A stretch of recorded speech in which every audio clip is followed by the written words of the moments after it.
অধিবেশন ৬.৪ drill ২ handball খেলা। সময় ২০ মিনিট। উদ্দেশ্য পুরো কর্মসূচি জুড়ে জীবন ঘনিষ্ঠ এবং কারিগরি কৌশল প্রয়োগ করতে পারা। লক্ষ্য একটি প্রীতি হ্যান্ডবল ম্যাচ খেলা। উপকরণ জার্সি ও হ্যান্ডবল।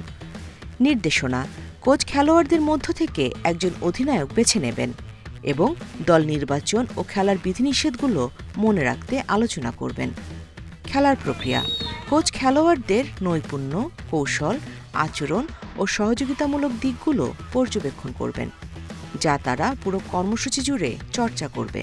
তাদের গঠনমূলক ফিডব্যাকগুলো মনে করবেন, যা কর্মসূচিকে সফল হতে সহায়তা করেছে।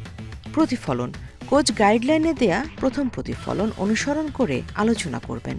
দ্বিতীয় ধাপে খেলার প্রক্রিয়া কোচ খেলোয়াড়দের অগ্রগতি মূল্যায়ন করবেন এবং প্রয়োজনীয় পরামর্শ প্রদান করবেন। প্রতিফলনে কোচ গাইডলাইনে দেয়া দ্বিতীয় প্রতিফলন অনুসরণ করে আলোচনা শেষ করবেন।